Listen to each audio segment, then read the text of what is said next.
दोस्तों, आज हमारे लिए बहुत गर्व का विषय है कि हम लोग एआईसीसी के सेशन में शामिल हो रहे हैं और ऐसी जगह पे शामिल हो रहे हैं जो अपने आप में एक ऐतिहासिक जगह है, इस देश के निर्माण में जिसकी बहुत बड़ी भूमिका है। और हम गुजरात में ये एआईसीसी सेशन इसलिए कर रहे हैं कि गुजरात में स्वतंत्रता आंदोलन की जड़ है।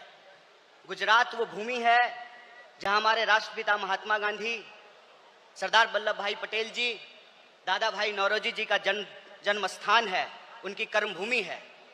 तो जब यहाँ पे एआईसीसी सेशन हो रहा है तो हमारा उद्देश्य यही है कि हम अपनी जड़ में जाएं, अपने जड़ को मजबूत करें, क्योंकि हमारे सामने एक बहुत बड़ी चुनौती है। चुनौती ये है कि हम आज़ादी के आंदोलन में शामिल हुए, देश को आज़ादी मिली और आज़ाद भारत के निर्माण में कांग्रेस पार्टी ने बहुत बड़ी भूमिका निभाई। पहले हमारी जिम्मेवारी देश को चलाने की थी, आज हमारी जिम्मेवारी देश को बचाने की है। यह भूमिका हमको अपने आप में समझनी पड़ेगी। देश को चलाने की जिम्मेवारी ऐसे थी कि देश आजाद हुआ, देश का संविधान बना और उस संविधान के आधार पर भारतीय लोकतंत्र फलना फूलना शुरू किया। कुछ दशकों के बाद कुछ ऐसी शक्तियां आज सत्ता पर काबिज हुई है जिन्होंने आजादी के आंदोलन में हिस्सा नहीं लिया।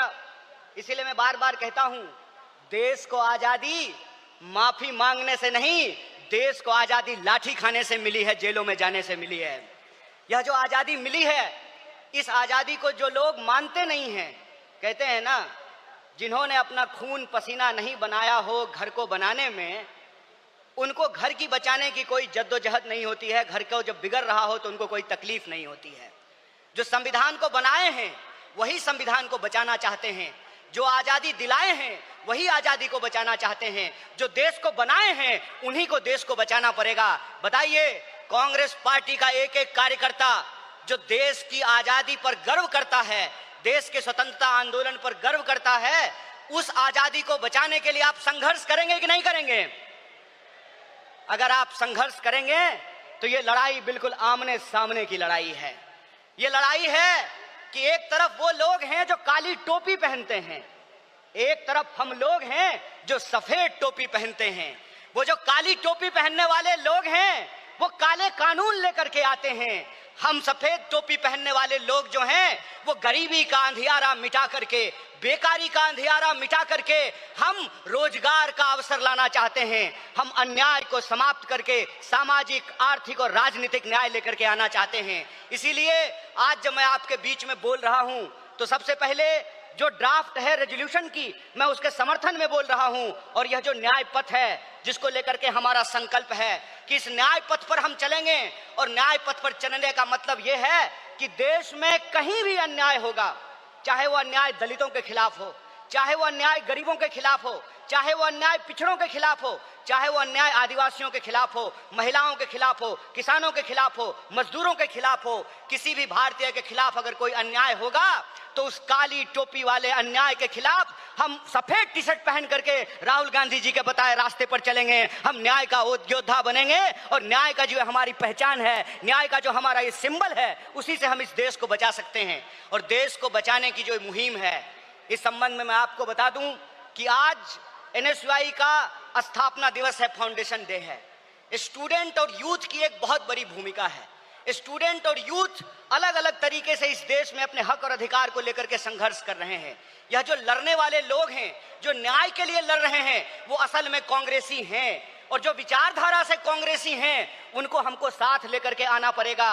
और मैं कांग्रेस के एक एक कार्यकर्ता को धन्यवाद देना चाहता हूं कि आप इस दौर में कांग्रेसी हैं जब लोग गद्दारी कर रहे हैं, कांग्रेस पार्टी के साथ बेवफाई कर रहे हैं, चंद दौलत के लिए, चंद सिक्कों की खनक के लिए अपनी पार्टी से गद्दारी करके उस विचारधारा से समझौता कर रहे हैं, उस वक्त आप कांग्रेस का झंडा थाम करके खड़े हैं। आप सिर्फ कांग्रेस के कार्यकर्ता नहीं हैं, इस देश को बचाने वाले आप जो है सेनानी हैं। जो स्वतंत्रता आंदोलन इस देश को मिला है, स्वतंत्रता सेनानियों ने जो स्वतंत्रता हमको दिलाई है, उस स्वतंत्रता को बचाने वाले आप संविधान सेनानी हैं। इसीलिए मैं आप सबसे अपील करने के लिए आया हूं कि ये आमने सामने की लड़ाई है, ये विचारधारा की लड़ाई है। और इस दौर में हमको उस रास्ते पे नहीं जाना है जो आसान रास्ता है, जो लालच का रास्ता है, जो कुर्सी का रास्ता है। मैं कहता हूं कि इतिहास ने हमको मौका दिया है, कांग्रेस पार्टी ने हमको मौका दिया है, तो हम एमपी एमएलए बनने की कोशिश जरूर करें। लेकिन हम जिस दौर में रह रहे हैं, ये वो दौर है कि हमारे सामने एमपी एमएलए बनने के अलावे गांधी बनने का अवसर है, भगत सिंह बनने का अवसर है, सरदार वल्लभ भाई पटेल बनने का अवसर है, सुभाष चंद्र बोस बनने का अवसर है, एनी बेसेंट बनने का अवसर है, अंबेडकर बनने का अवसर है। इसीलिए मैं अपने कांग्रेस पार्टी के एक एक कार्यकर्ताओं को एआईसीसी के इस मंच से कहना चाहता हूं कि यह जो रेजोल्यूशन है, यह रेजोल्यूशन कागज पे लिखे हुए कोई शब्द नहीं है, यह संकल्प है। और उस संकल्प पे हम समर्पण के साथ चलेंगे, संघर्ष करेंगे, और संघर्ष करेंगे तो इस विपरीत परिस्थिति में हमारी जीत सुनिश्चित है। मैं देखता हूं कि कई बार कांग्रेस के कई कार्यकर्ता निराश हो जाते हैं, तो मैं उनको कहता हूं कि यह वक्त निराश होने का वक्त नहीं है, यह अपनी काबिलियत साबित करने का वक्त है, यह अपनी विचारधारा को साबित करने का वक्त है। और जावेद अख्तर ने बखूबी इस बात को लिखा है कि इस मुल्क में दो आवाजें हैं, इस मुल्क में दो आवाजें हैं। इस मुल्क में एक वो आवाज है जो दंगा कराना चाहता है, खून खराबा करना चाहता है, नफरत फैलाना चाहता है, और एक वो आवाज है जो मोहब्बत और न्याय की आवाज को बुलंद करना चाहता है। इसीलिए हम कहते हैं कि मुझे पामाल रस्तों का सफर अच्छा नहीं लगता, जिस दर जाते हैं लोग उधर जाना अच्छा नहीं लगता। आप कांग्रेस पार्टी के ईमानदार कार्यकर्ता हैं, आपके कंधे पर देश को बचाने की जिम्मेवारी है, आपके कंधे पर संविधान को बचाने की जिम्मेवारी है। और हमको पूरा भरोसा है कि आईसीसी सेशन के माध्यम से पूरे देश में यह संदेशा जाएगा और कांग्रेस पार्टी का एक एक कार्यकर्ता मजबूत होकर के अपनी काबिलियत को साबित करेगा। वह पथ क्या, पथिक कुशलता क्या, जिस पथ में बिखरे सूल न हो, नाविक की धैर्य परीक्षा क्या, जब धाराएं प्रतिकूल न हो। इस प्रतिकूल समय में कांग्रेस पूरे दमखम के साथ उस काली विचारधारा के खिलाफ, उस काली टोपी के खिलाफ टी शर्ट पहन करके लड़ेगा। और यह टी शर्ट का जो सिंबल है वो न्याय का सिंबल है। उस अन्याय के खिलाफ हमको इस न्याय की आवाज को बुलंद करना है। मुझे पूरा भरोसा है कि आईसीसी सेशन से निकल करके हम अपने जिलों में जाएंगे, अपने बूथों पर जाएंगे, और समाज में, देश में जहां कहीं भी अन्याय होगा, हम कांग्रेस पार्टी बन करके, कांग्रेस का कार्यकर्ता बन करके, गांधी का सिपाही बन करके गोडसेवादी विचारधारा को परास्त करने का काम करेंगे। बहुत बहुत शुक्रिया, बहुत बहुत धन्यवाद। इनकलाब जिंदाबाद, जय हिंद, जय कांग्रेस। एक बार जोर से आवाज बुलंद कीजिए।